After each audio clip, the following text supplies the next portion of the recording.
Okay, next part of this crazy thing about hiding and showing things is how to actually delete stuff when you are hiding and showing things, and that's very useful because that's sort of the the biggest issue a lot of times you come up with is that you have something that just doesn't look right and you're noodling it to death, and it would be better to just start over on that hunk of it without having to start over on your whole model. So that's kind of what part of these other select brushes are about. And I'll also show you how you can do that with the thing we talked about in the last video, which is just using the hide and show part to do that. So let me show you that first. So let's just take this lasso here, and remember I can do things like this to show or hide parts of my model. So let's say I want to get rid of this down here, and I just say, okay, I'm just going to just get rid of this right here, and I just want to take that, and I actually want to hide this part because what the command you're going to be using to delete something is delete hidden. Okay, so if I hold down Control and Shift again and click on this, it's going to keep this part and hide this part. Okay, and show.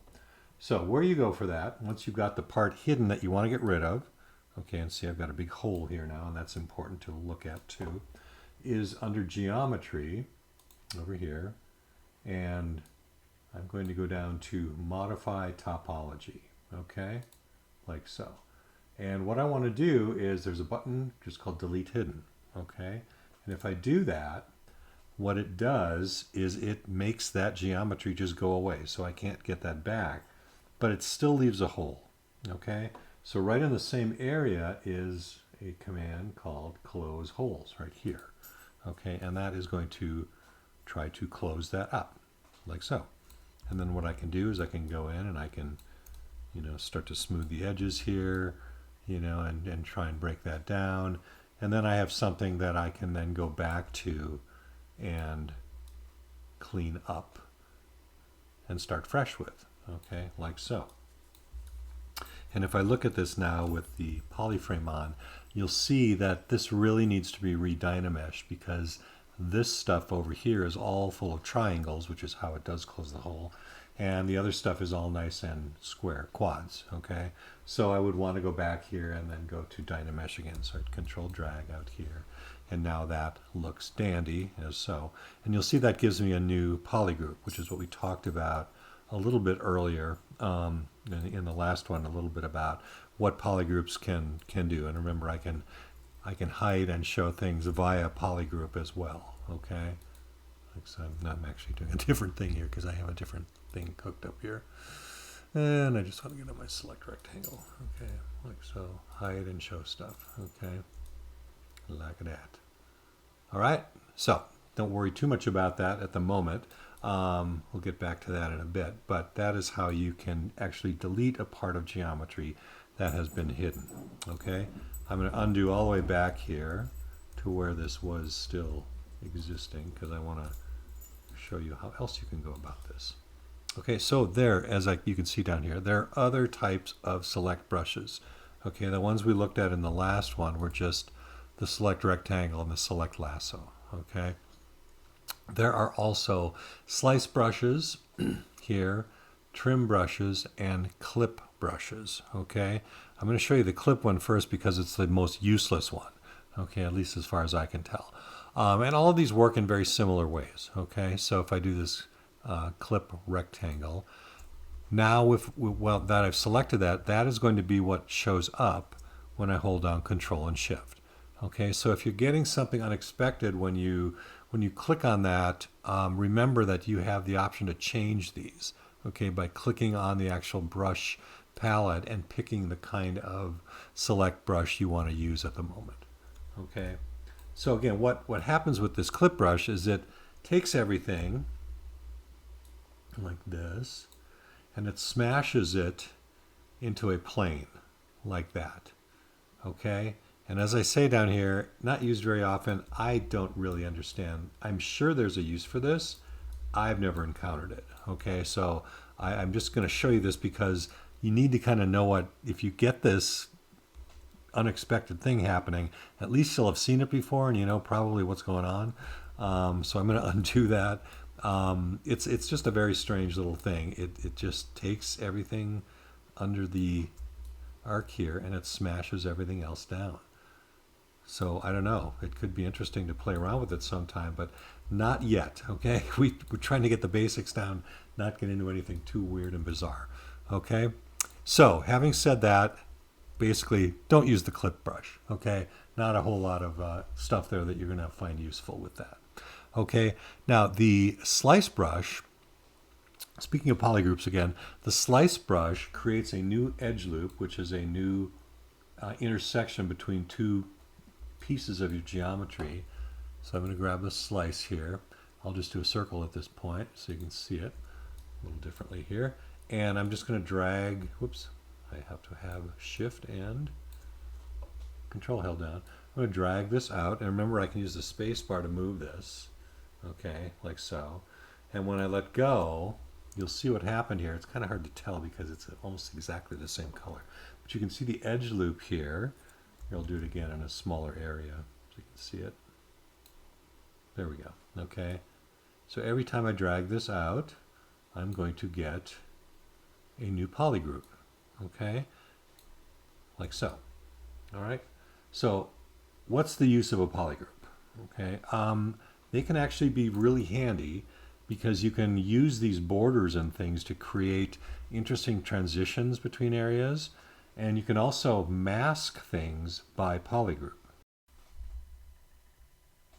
Okay, so that is in an area of on the brush palette, and I'm going to have to move this over here to show you that. So under brush, you'll see one, move this a little further, you'll see a setting here called auto masking right here. Okay, you don't need to worry about these two right now. What I want to show you is this mask by polygroups.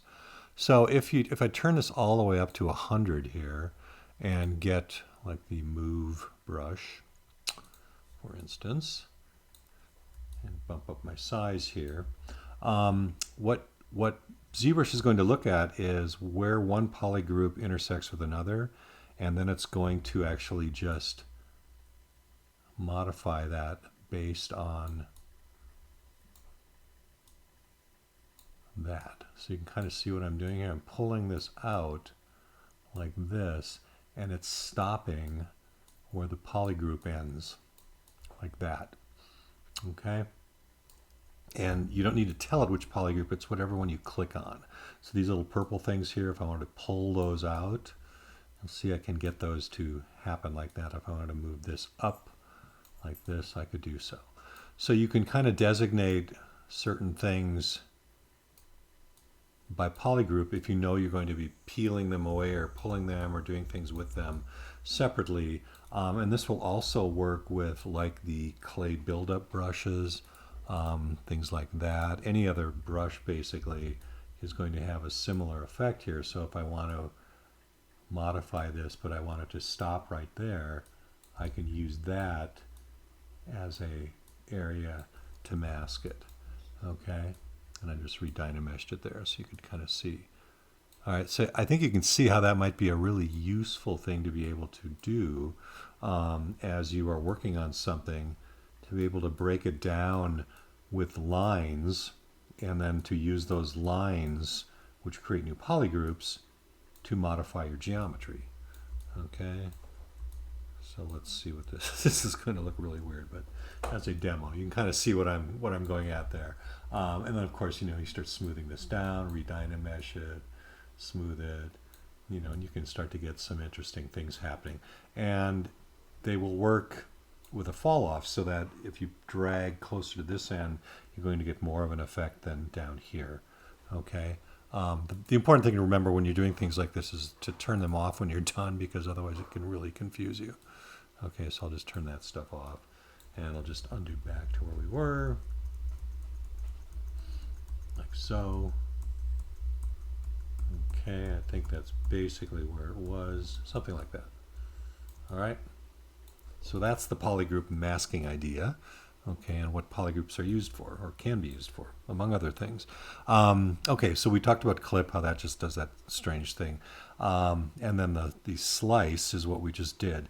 Now, all of these brushes have different types, okay? So if I go to this slice curve, for instance, rectangles and curves make a lot of sense, but this slice curve, I'll just undo back here a little bit.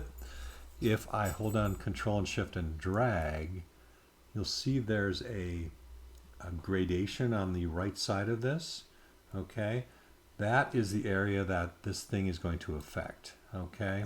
I just have to go back to my undos here, like so. Okay, so it's going to affect the things to the right.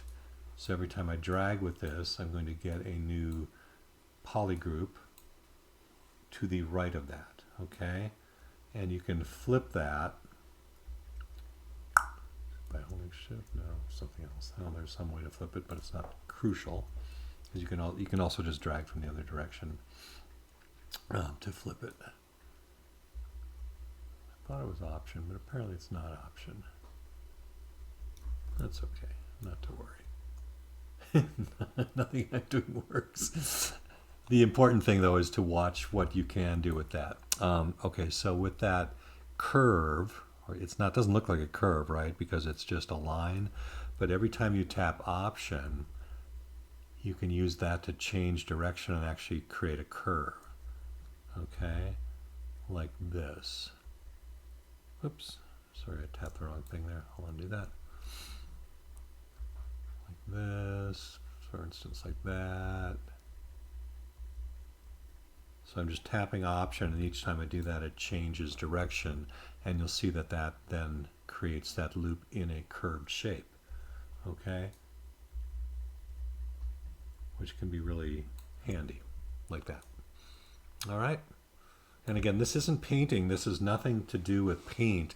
This is really just designating chunks of polygons that you can then do things with, like hide and show parts of it. Remember, we can still do that. To delete stuff, click out here to bring everything back, like that. All right, so again, this is really just a tool so that you can isolate the area you're working on in a more or less careful, coherent way without getting, you know, yourself into some area where it's really hard to work. All right, okay, so the last one is the trim type, trim brush, and I'm going to just get this all back to one thing here. I'm gonna, one thing, Control W, and I'm gonna redynamesh that. That gets rid of all those groups that I had, okay? You can hit Control W several times if you don't like the color too, okay?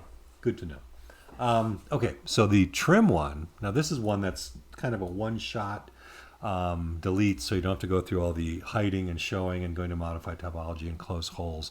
The trim ones will actually just do that all in one step. Okay, so if I do trim curve here, for instance, and I just want to get rid of this on the end like that. Okay, you can see what that did. It closed the hole, it got rid of it all in one fell swoop. Okay, really handy, really quick. You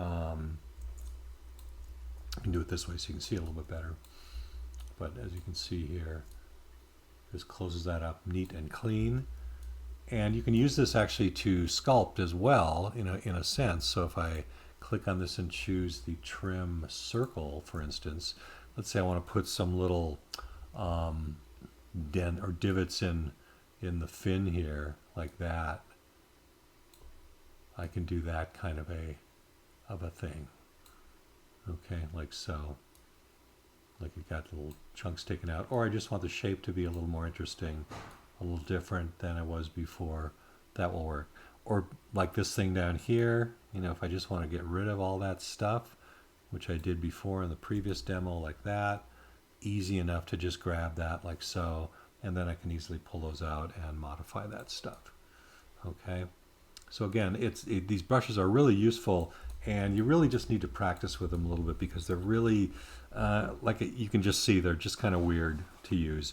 But remember that you can position things. So if if I draw a circle out here and I hold spacebar, I can move that around, you know, to grab some stuff and move it where I want it to be.